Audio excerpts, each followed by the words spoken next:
and good evening, ladies and gentlemen, and thank you for tuning in on the episode of Mr. Continental 2016 Mykul Jay Valentine. I want to remind you all that when you share the video, you share the love. So please share this video so we can share the love for Mykul Jay tonight.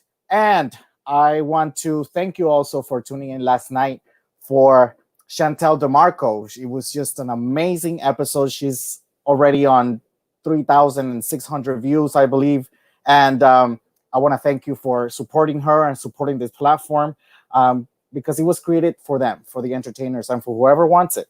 I am so grateful also to be collaborating with Local Queen merch, and we have a contest going on. It's the Local Queen Moment of the Week. It's sponsored by Local Queen merch, and here's how to enter. You follow Local Queen merch and Stream Miami on Facebook. You tag hashtag Local Queen Moment on the lives, videos, and pictures of your favorite queens. Tag as many queens as you want, and you will be qualified to enter to win $50 Amex gift card. Now, this is every week, so every Thursday we'll be announcing the winner here live on the show. So tomorrow we'll have a winner, and it'll be amazing. We're going to do that throughout the whole month of June. So make sure that you spread the word and you share also the posts that we do on social media. But I want to make sure we begin tonight with this gentleman because he's not only talented, but he's just extremely gorgeous. And everybody knows it. Ladies and gentlemen, please welcome Mykul Jay Valentine. Hi. Hi. All the extra, I love it. How are you? Do you have a drink? I mean, I don't drink, but yeah, I have a soda. Well, baby, whatever it is, I can't live without it. That's my version of alcohol. How are you? I'm good. How are you? I'm doing well. How have you been with this situation and this whole quarantine and stuff? It's fine. It's not bad. I mean, I don't do much during the day anyway, so it didn't make it any worse. And I mean, hey, I get paid to sit on my butt, so that's nice. Oh, good. I wish I got paid to sit on my butt. So I have so much to ask you and so much to talk about. I mean, you are one of the few controversial male leads there is in the industry, and there's a lot. So how about we begin? You ready with our first segment? Oh gosh! All right, yes. Take a deep breath. Let's go back to basics.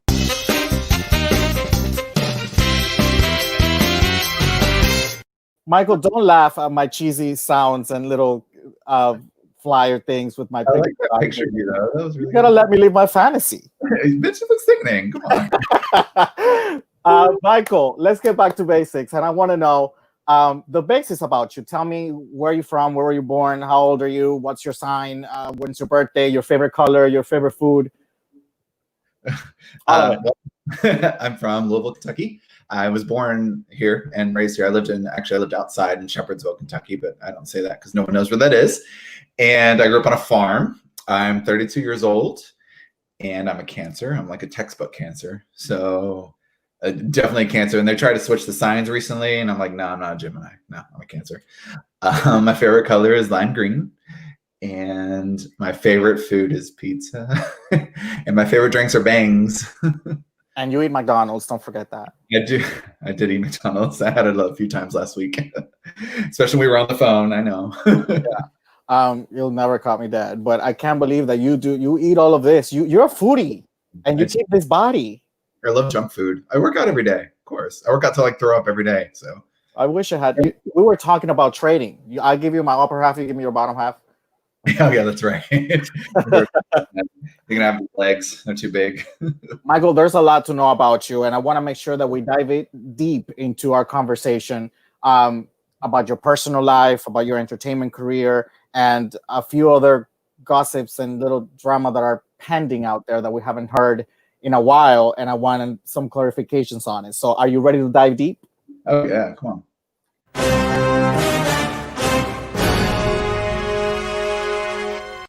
Don't laugh. You're laughing.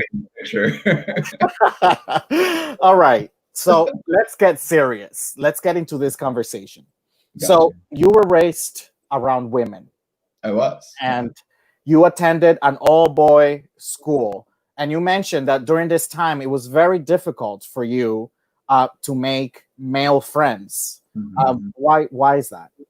Well, I was always raised. I was raised by my mother. I mean, I had a stepfather, of course, but I was just always more comfortable, more closer with my mother, and I always went and did things with her and all of her female friends. So I was always around women growing up. And I did go to a male school. My freshman year, especially, was the worst because that's when you're going through puberty and stuff, so you don't know what to do. And being a gymnast growing up and a cheerleader and all that, I was always just around girls, and I just felt more comfortable with girls. So when I transitioned to an all male school, I didn't know how to talk to people. I didn't know how to talk to boys. I mean, when you're a gay boy, I mean, I didn't know that then, but when you're like a gay boy, you get nervous around cute boys and stuff. So I didn't understand then why I had such a hard time talking to boys, but obviously now I do. But luckily after that, I switched my sophomore year, I switched to a co-ed school. So it was a little bit easier of a transition. And now I only have like very few female friends. Like I don't even know how to talk to girls now. All my friends are gay guys or trainees. Do you feel that it was because of that, because you were raised around women at the time? Yeah. I don't know, because I didn't know what gay was, but I always felt like my mom and her friends and stuff, just like normal women, they always objectify guys. So that's kind of what I always did. I always objectified guys in my head, of course, never out loud, but I always objectified guys. And then I got to school and I realized it's not okay. It's not normal to do that. So then I realized, oh, well, maybe I'm not normal. But going to being in drama, it helped me kind of understand, because being an all male school, we had to work with the other all girls schools, and we had to kind of learn. Well, we had to do like theater and stuff with them, so I kind of learned what bisexuality is, what being gay is, and stuff. Because hanging out with all the older kids, especially girls, I learned what all that was, and I was like, oh well, this is what I am. So I think that helped. I don't know. You always had a father figure in your Yeah. household and somebody to look up to, but you never actually met your biological father. No, I never met. You know his name and you know where he lives. But when you were almost 18 years old, he had the chance to meet you and he declined to do so. He didn't want to. What impact did this situation have on you back then and now? I think back then it didn't really matter to me because I didn't know him. I'd never had him around, so there was really no point in me meeting him. And I didn't even know that he didn't want to meet me until like my mom told me eventually. Hi, Desiree. So my mom eventually ended up telling me. But now I would really like to meet him because I would like to know like my family history, my genetics and stuff. He was adopted as well, so that makes it even more difficult. Like I don't know if there's struggles for addiction. I don't know if cancer runs in my family. I know diabetes does, but that's on my mother's side. Like I don't know those sorts of things. So now I would like to know those sorts of things, my family history. And I even have brothers and sisters that I don't know with him that I would love to meet. I know one of my brothers works actually in the town I grew up in at a bank. And I stalked him on Facebook one day. I didn't write him or go see him or anything, but I looked him up on Facebook. So I just want to know that side of my family now that I'm older. And I think I understand more about, if he explained, why he didn't want to be with me, why he didn't want to be with my mom, things like that. I think I would understand it now as opposed to when I was younger. Do you resent him for saying no, even though you were almost a young adult? Right. No, I don't resent him. I'm sure he had his reasons, and that's fine since, he was never in my life, so it didn't matter to me. But no, I don't resent him or hate him or anything. No. Gymnastics and cheerleading were a big part of your life. They have been, for a long time.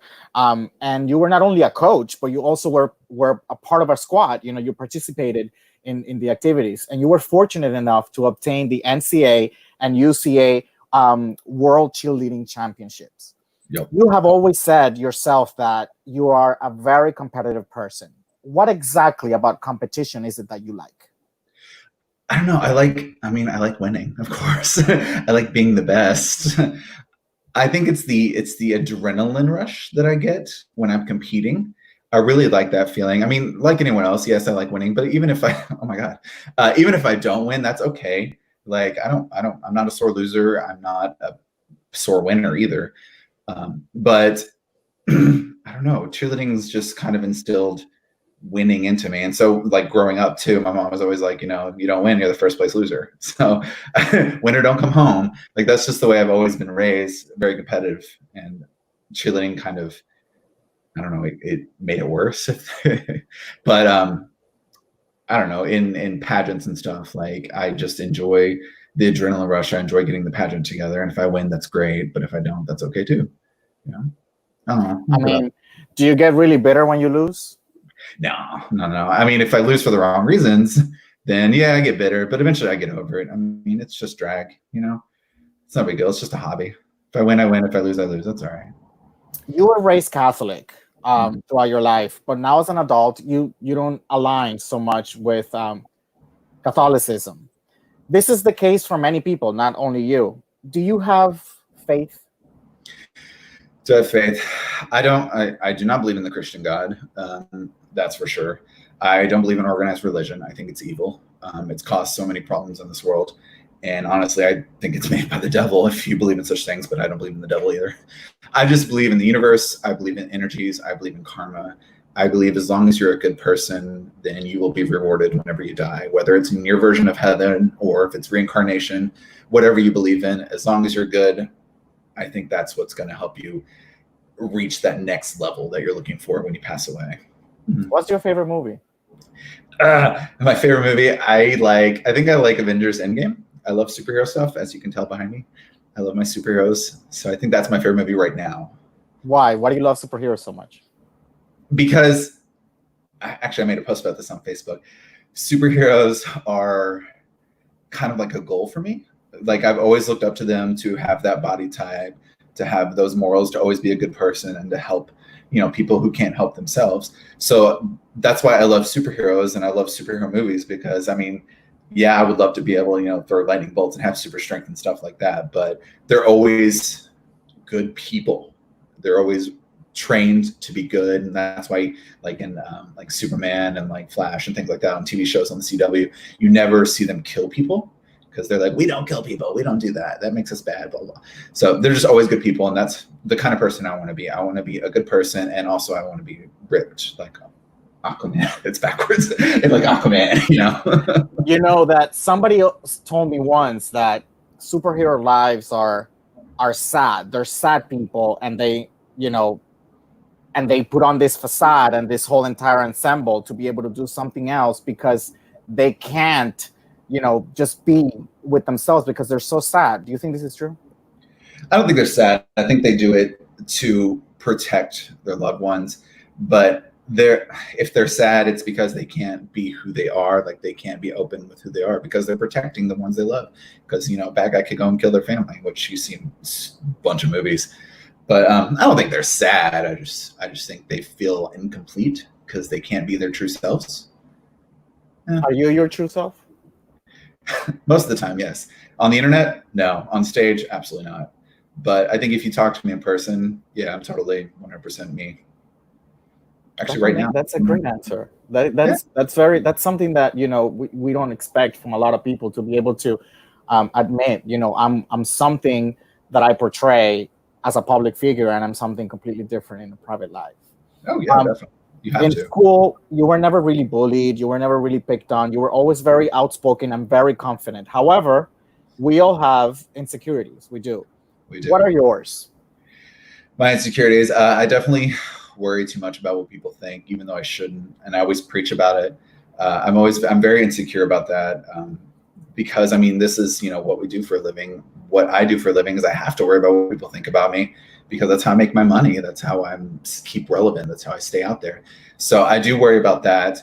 I always want to look my best. I'm very insecure about my appearance. That's why I work out every day, even though I eat like garbage.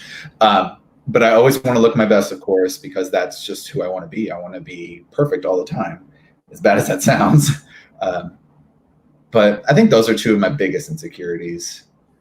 Yeah, that's two of them. How did you get thrown into pageantry? Tell me the story. Literally thrown. Well, I won't start with all of it, but basically it was Rachel Montrese's step down for Entertainer of the Year, and they needed more boys, even though they had like 12 or 13. They just wanted more. So they were like, Mykul, we're putting you in this pageant. I was like, okay, what is it? Didn't know anything. I didn't know what I was doing. Didn't know anything about it. And luckily, I was on cast with Mykul Montrese, Terry Vanessa Coleman, Saison, Hurricane Summers. Who else was on cast with me? Simone. I think that was it. They basically just all band together and they got me together. They got me a formal wear. They put together a mix for a talent. And they got me a swimsuit. Oh, I already had a swimsuit. They got me together a presentation costume. They put everything together for me and they threw me out there and I just went out there and didn't know what I was doing. I kind of winged it. And then I actually got first alternate. Well, the drama is that actually I won by 1 point. I think it was 1 point. I won by 1 point because I got a perfect score in swimsuit from every judge, and that pushed me right to the 1 point. But they didn't find out until 2 months later because swimsuit wasn't calculated into anyone's score except the winners. That's crazy. So, yeah, they didn't find that out, and then they told me and they told him, and they didn't do anything about it. He still reigned, which is fine. If I had won, I would have known what to do. So it was, I'm glad. Who won that year, Billy? No, William Binion won that year. So that was one of your first attempt actually for a national system was Entertainer of the Year. You competed in 2009. That was the first year, and you got first. Then you went back the following year because you're so competitive. And in 2010, and you got first. And then in 2011, you actually captured the title of Mr. Entertainer of the Year, and you reigned alongside Aurora Sexton. Yeah, and Spacey Cadet because they started King that year. Oh, cool! This being your first national title. And it was your first experience as a national title holder. What did you learn? I learned a lot, and actually, I'm so glad that I was crowned with Aurora because she kind of already knew what she was doing. It was her first national as well. It was her first national as well, and so she kind of helped me a lot. But I learned how to sell prelims. I learned how to recruit contestants. I learned how to actually be a title holder because there's so much more to it than just going to prelims and looking pretty and performing. You have. There's the administrative side to it is so much more with promoting and recruiting and talking to people and things like that. So basically I learned how to be an administrator, and because performing is fine. I knew how to do that. Going to prelims, easy. Costuming, that's fine. It was just learning to be the administrator. And I think had I not had Aurora with me, there's no way I would have done it. I wouldn't know what to do. I'd have been a mess. Because the owners of EOY, they do care. A lot of people say they don't care, and they really do, but they want it to be about you, and they want it to be your year to do whatever you want to do. Because a lot of people, they want the owners of the systems to be at the prelims, and they want them to go all these places and do things, and that's just not what they do. Right. Because we actually sat and had a conversation with them about it, because we were like, why don't you all do this? And they were like, right. It's about us, it's about you. And that made total sense to me. So what I learned is just how to be an administrator, how to be a good national title holder. Good. You mentioned that, one of your most memorable moments from EOY was your first preliminary in Pennsylvania. And this is where you got to meet your drag son, Judas Elliott. Tell me about this memory. It's so funny because when I first met him, he was in the audience or whatever. And I was performing and he came up to tip me and he had his face painted like a freaking skull. I don't know why. I still make fun of him for it today, but he was because he likes Lady Gaga. That's his thing, and he had, I think, Born This Way had just come out or something.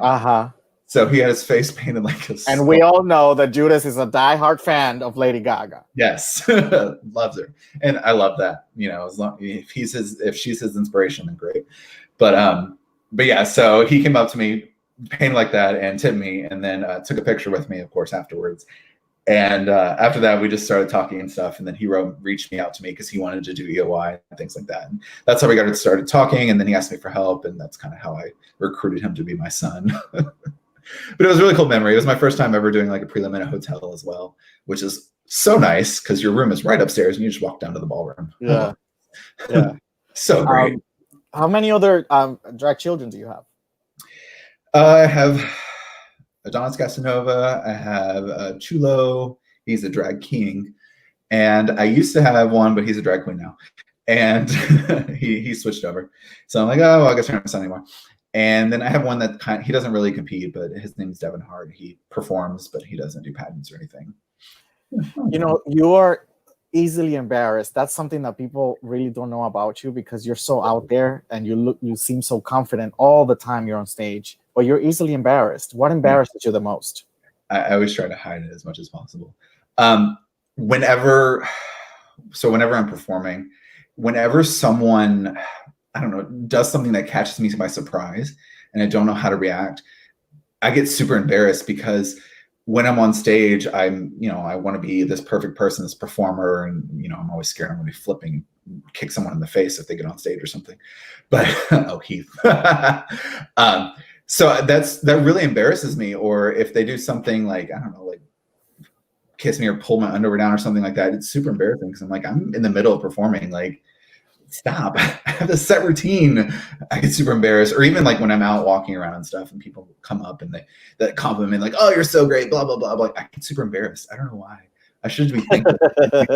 Thanks, but I get super embarrassed. I'm like, okay, thanks. But I will have compliments, people watching, always. I know that I was going to ask you that. You have always had a great physique. You've always been very polished in the way that you present yourself, not only on stage, but off stage, in person, and in social media. You're confident about your looks and you show it, especially on social media. And some people have often thought of you as being cocky and sometimes shallow. What would you say to these people? Gasp, what? Never heard that before. I would say, they don't know me. That's all. Yeah, like I like to post my half naked pictures on social media and stuff. It keeps me relevant. But it's also like reassurance, I guess. Whenever I feel down on myself or I feel gross or something, I'll get like painted up or whatever, and I'll go and take a picture and then post it on Facebook, and I get the reassurance. Oh, okay, you're not gross, Michael. It's great. But I don't know. I would say if they think that about me, then they just really need to get to know me. And it's hard, I know, like, especially because most of the people that think this about me, I only see in public settings, like whether we're at a bar or we're at a pageant or something. And I can't really sit and talk with you because I'm talking to a million other people, or I'm running around helping, or I'm going on stage or something like that. But just my thing is just if you see me just sitting there, just come up and talk to me. I'll talk to anybody. I can start. Yeah, would you be open to that? Somebody comes up to you and be like, I want to talk to you. I want to meet you. Oh, yeah. Oh, no, I love that. I love meeting new people. A stranger's just a friend you haven't met yet. And I love that. I mean, I like having lots of friends, I guess. But yeah, I do get that a lot, actually. And it kind of hurts my feelings. I'm like, why would you think that about me? You don't know me. But you look really good. I mean, you look really good, and you have viable photography. How does it feel when people often compliment all the time your beauty? I mean, it's flattering, of course. And yeah, Photoshop does wonders. You're right. But I don't know. There's so much more to me than that, I think. They don't know my nerdy side. They don't know. I'm just laughing at all these pictures you got. They just don't know me. I mean, obviously I love hearing, oh, you're hot, whatever, that's fine. But I don't know, it gets annoying when that's all they talk about. I'm like, I'm a person too. I mean, I like, nerdy things. I like to work out. I like to eat food. I don't know, anything. But I mean, it's flattering. I would just rather them not objectify me and actually talk to me like a person, which doesn't happen often. Oh my God, what do you feel is your best quality? My best quality, I like my legs because they're giant, but they're shapely. They're not like fat legs, and I like my teeth. But I think those are my physical qualities. Sorry. My best quality would probably be my personality, I guess. How would you describe it? Ditzy. Is that a good term? Bits. If it works for you, baby, then it works. No, I'm really not. I like to act stupid because it's funny, but I actually am pretty smart. And the best part is to, lure people into that false sense of security, thinking that they're dumb and they can manipulate me, but actually I'm manipulating them. Because it's funny you say that, because that in our conversation, that's something that I noticed, and I told you many times, a few times I mentioned to you that you are extremely smart. I mean, when you carry a conversation with Mykul Jay Valentine, it's you can tell immediately that there's a part of wisdom there, and intelligence, and there's content and substance in your conversation. And that's something that I feel that it's I didn't know that about you at Yeah. all, You haven't really spoken much though. and it was refreshing. It was refreshing to see. You know what? I get your drink ready, baby, because when I start with this baby right here, it's time for real talk. And we're gonna dig into pageantry, and we're gonna go into some kind of gossips and some You're gonna kind get of me gigs. I'm not gonna get you in trouble, baby, because I'm not the one answering the questions. You are. So you better not get yourself in trouble, baby. You ready? Let's go.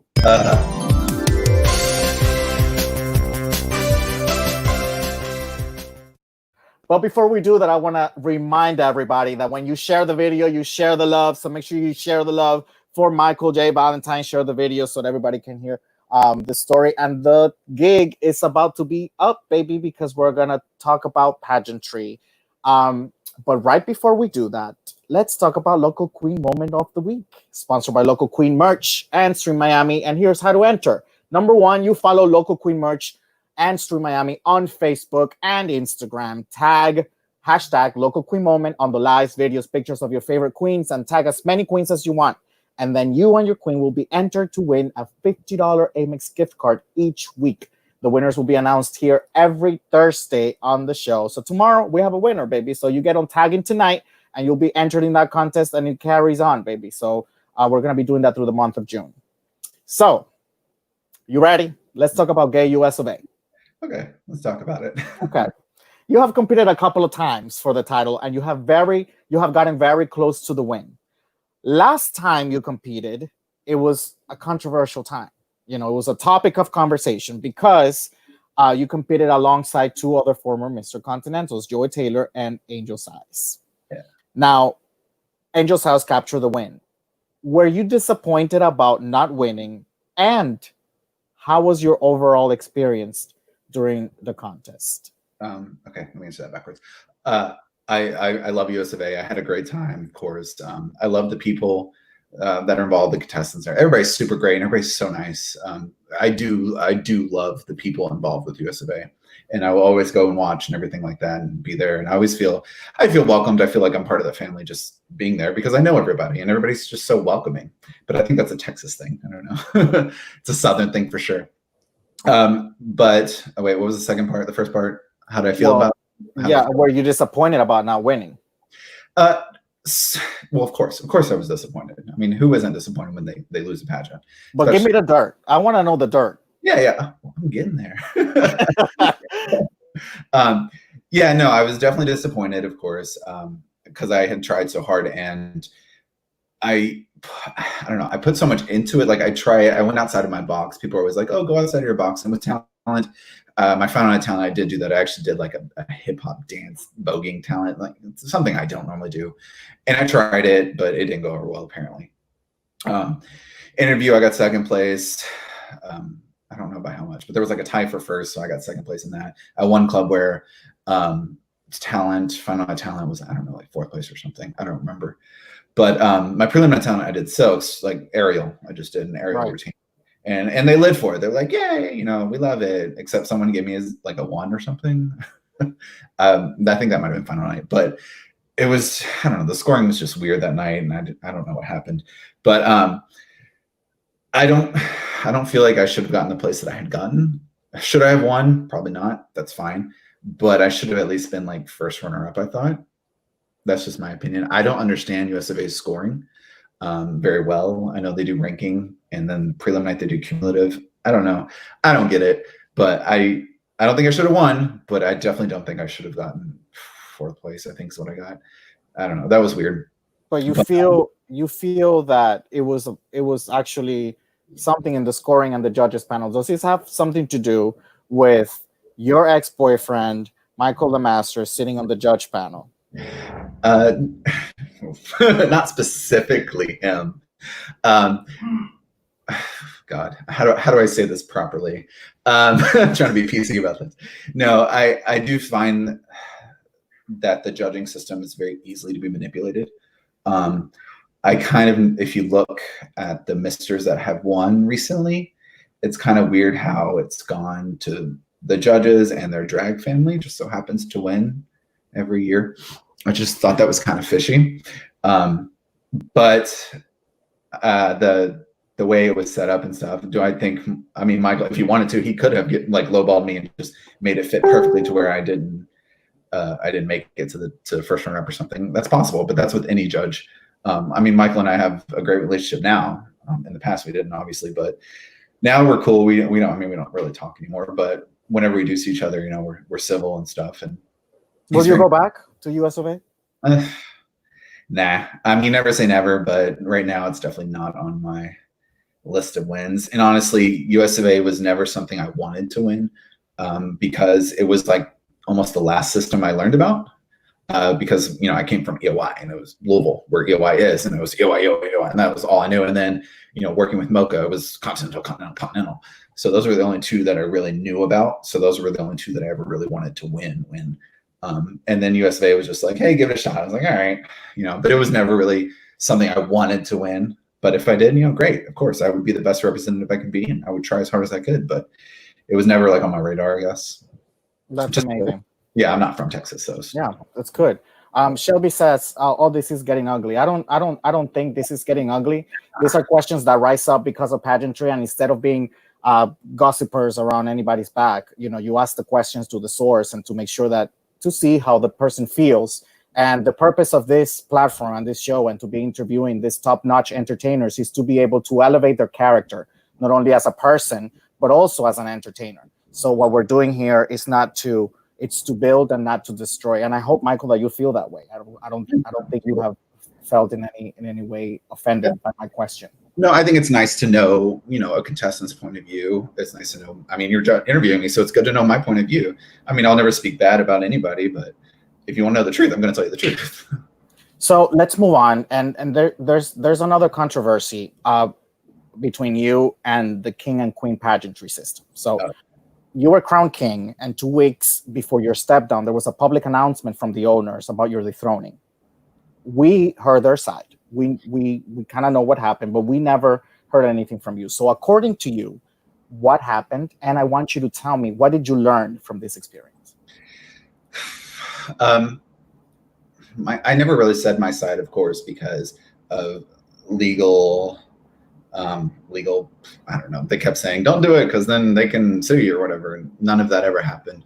They never got the money. They never asked me for money or anything. I gave them the crown and their trophies or whatever back. They never asked me for money or anything like that. They haven't spoken to me since.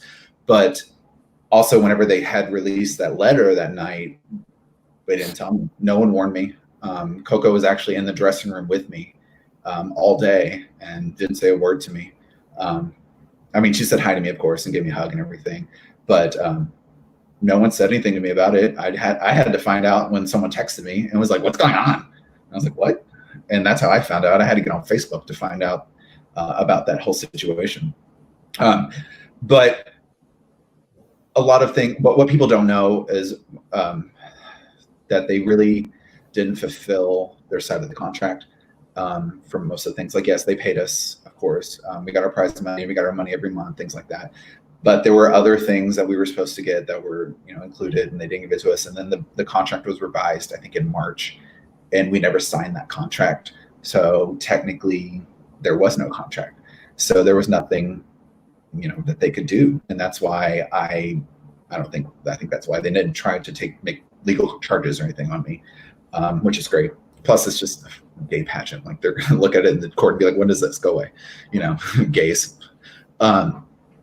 So they never say anything. And I think the worst part about it was just that I looked up so much to Coco and Rayshawn, and I loved them dearly. And the way they acted, like when all that happened, the way they acted, it just kind of, it was really upsetting because it was two people that I looked up to and that I cared about and everything. And one of them I thought was my brother. Well, I thought they were both family, really. And it's just funny because the people, like, what I learned is that people aren't who you think they are. I mean, people will be quick to just turn on you like that, and they don't care, and they refuse to talk to you or anything like that right after. And it's really sad because then it's like, well, who can I trust in this business? Like, who can I consider my brother? Who can I consider my family? Because anybody's, whenever like is convenient for them, just bye, get lost. Not worried about you anymore. I'm gonna make you look like shit online. So Don't you think that there might be an opportunity to mend your communication and your relationship with these people? probably not. I mean, Well, are you willing? oh yeah, totally. Whatever. That's fine. Like, I'm over it. But they have my phone number. No one's ever called me. No one's ever texted me. I never blocked them on my phone or anything. I blocked them on the social media and stuff because I was told to. But my phone, no. They could call me anytime. They could send me a text, say, hey, I don't care. I'll still talk to them. It's not a big deal to me because this isn't the real world. You know, this is all pretend. This is all hobby. This is make believe. This is just what I do for money, for fun. Okay. Like, if I go in the real world and I'm like, hey, I am a former Mr. Continental EOI and I got dethroned from King, they'd be like, what are you talking about? You know, they wouldn't care. So to me, this isn't a big deal. Like, if they wanted to reach out to me and say, hey, I'd be like, all right, cool, let's talk. Let's talk about AAG. Oh, okay. You recently competed at All American Gen and you placed first to Matthew Steele. You did. It was a great contest. You described your experience as a great time, and you actually mentioned that you would definitely go back and pursue the title. However, you have mixed feelings about your placement. Why is that? I'm reading comments. Oh, what I forgot to say what happened with King. I never said what happened. They dethroned me because I did that Gent prelim 2 weeks before my step down. Right. Anyway, Gent I loved. Of course, I had a great time. And it was actually a lot more fun for me because I made my own creative costume. I asked people for help and no one would help me. I reached out to a bunch of people and I was like, hey, will you help me? And dust. So I was like, all right, whatever. So I made my own. I made it out of foam and construction paper and rhinestones. And I borrowed some wings and things and whatever. So, and I lost by 1 point. I lost that category by 1 point to a Joshua Naponte costume. So I'm really proud of myself for that. But it was a great time. I did like Gent. Again, another system that I still don't understand completely yet. Their scoring and stuff, I still don't understand. I don't know. I feel like I won final night, but again, all the other categories, you have interview, of course, that carries over, and you have costume that carries over and things like that. So I didn't win an interview. That's fine. But if you if you look at my final night video, you'd be like, oh yeah, Mykul won for sure. But apparently not. But you're going back. Oh yeah, I'll definitely go back, especially now I have more time. So I'll totally go back. I had a great time. Everyone was super nice. So I'd love to go back. Let's keep on the pageant gig and let's talk about Continental. But before we do that, let's look at some of the Valentine moments. It's right. With these waves crashing over my head. I'm giving you take, giving you take. Young love, see you want me, see you want me.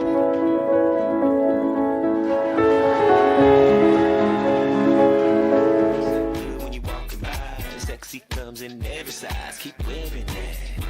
You ain't playing.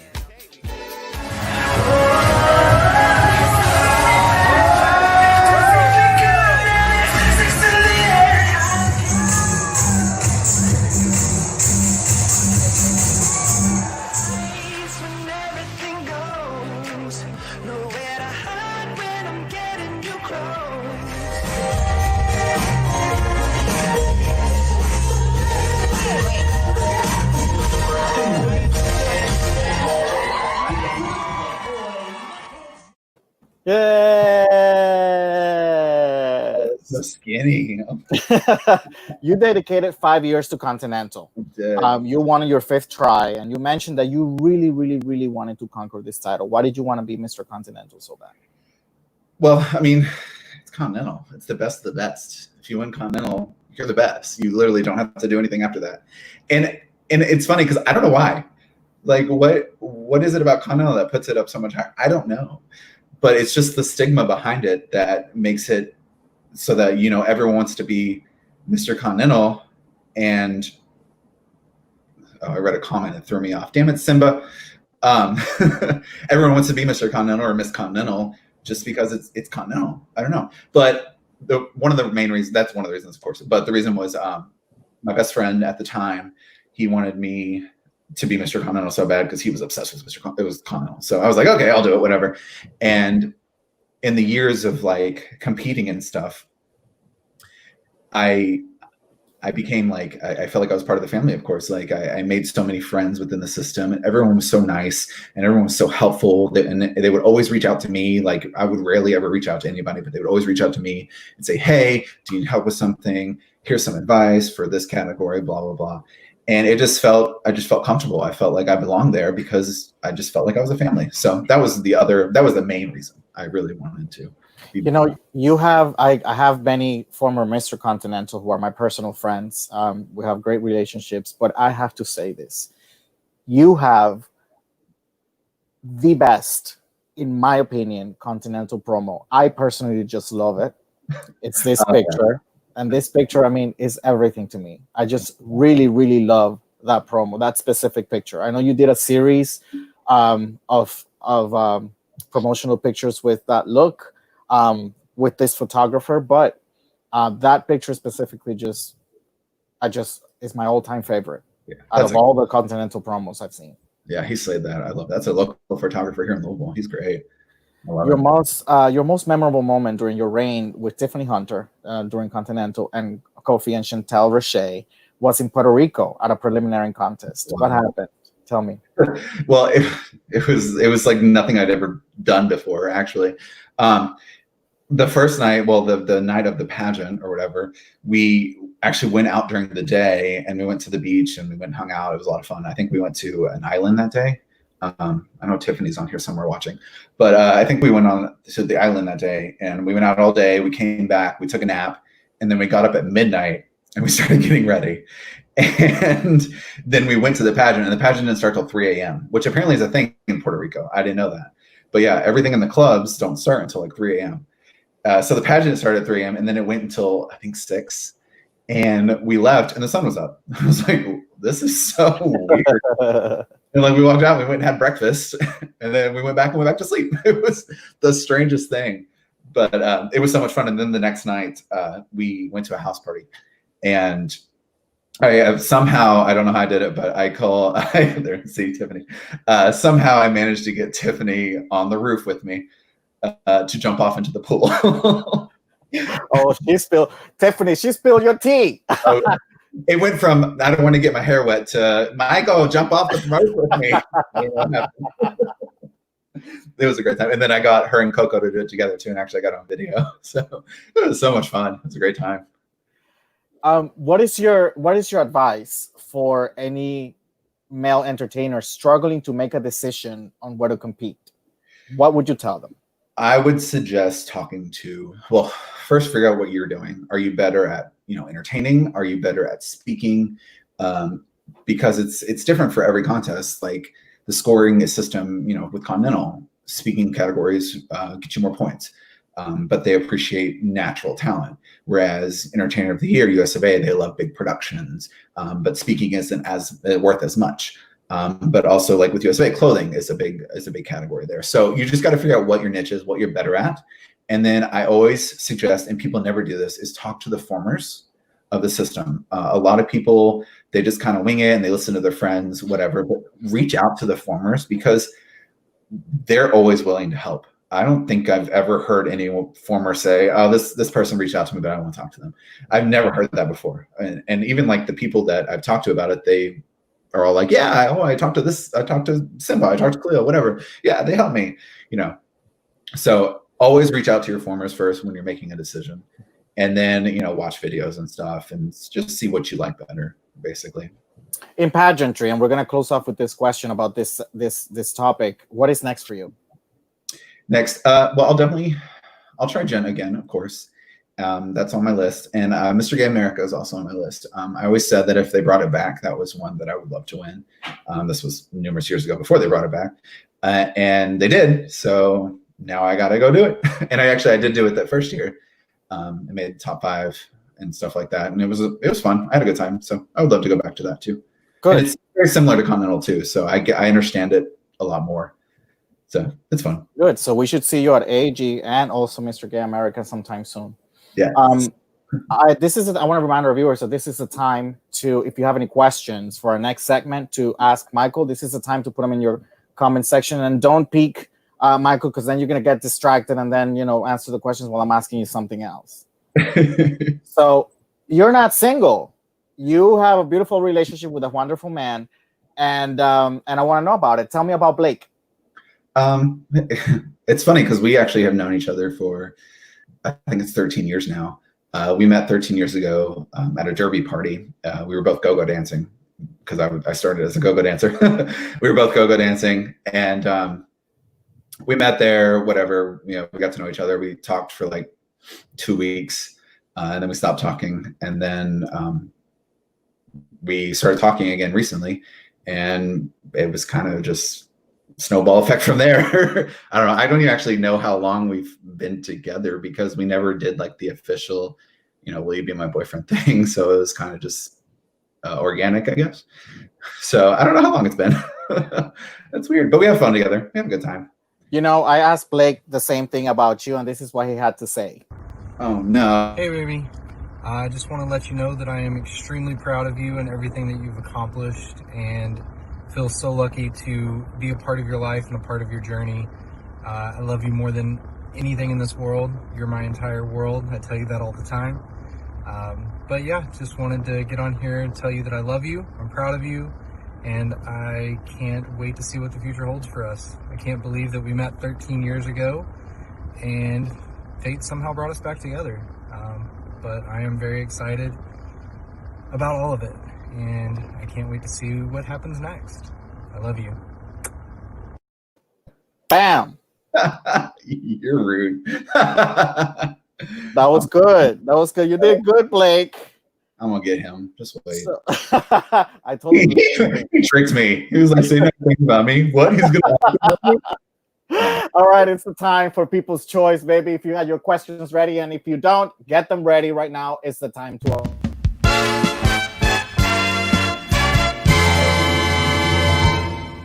So let's start with most controversial one that I have here, baby, because if I don't ask this question, he will choke. Simba R. Hall. Why compete for a system in which you're not totally aware of the scoring system? I believe he's talking about All-American Gen. Yeah, when I said that, yeah. No, Simba just wants me to come to America. You're being rotten. No, and honestly, that's with, any system. Like, you got to try it, My thing is, Tiffany. My thing is that, yeah, I just want to try it. I thought I understood it because I had been there. I'd been to every gent pageant since the beginning, and I guess I didn't get it. I don't know. I did it because I thought I knew, but I guess not. Chantel and Marshall also has the same question. What was the reason for the whole debacle with King? I said that, but it was because I did the gent prelim 2 weeks before my step down, and it was in the contract you weren't supposed to, but again, the contract was nullified. So that's all I can say about that. Would you like any more drag children? Yeah, I guess I could do that. My thing with drag children is they don't want to listen a lot of the times. So I will only accept drag children if they want to listen to me, which they don't. But yeah, no, I'm totally open to more drag children, for sure. If you had one question to ask me, what would it be? What would it be? What is next for you? Are you going to do pageants? Yeah, I am. Yeah. Oh, you're not allowed to say? Oh, yeah, I'm allowed to say. I mean, I have I have Georgia on my mind. I'll say that. I have Georgia on my mind. Yeah. Okay. Yeah. I'm really thinking I have two options right now, but I'm really strongly leaning towards MBU. Oh, okay. Yes. I thought about that too. Since yeah. Pageant is everything to me. So I'm leaning towards that. It's so awesome. We ask here, when is the wedding? Oh, shut up, Will. That's my best friend. No time. Inquiring minds have to know. No time soon. Unlike him, on the other hand. When you think about your legacy, what do you wish your legacy to be when you part competitions? That's a really good question. My legacy, I don't want to be remembered as the most controversial, of course. I just want to be remembered as one of the best. I don't want to be the best. That's way too much to live up to. But I just want to be remembered as one of the best male entertainers, as one of the best title holders for whatever system. I just want to be one of the best. That's it. In 60, 70 years from now, how would you like us to remember you by? Just remember, like, my really good promos. Your inviolable photography. The great photoshopping. I don't know. I want, like, to be looking through the book of Alyssa Formers and be like, oh, bitch, Mykul Jay Valentine, he was sickening back in his day. Yes, he slayed that. He's bodied down. You know, that's the kind of things I want. Just so that way when I walk in with my cane or on my wheelchair, because my knees are terrible in my wheelchair, they're gonna be like, oh, remember when you were sickening? We have one more question, Mykul. In a profession where perception is everything, how do you deal with the backlash of simply stating your opinion? Because it seems honesty is always wrong. You are correct, Patrick. God, how do I deal with it?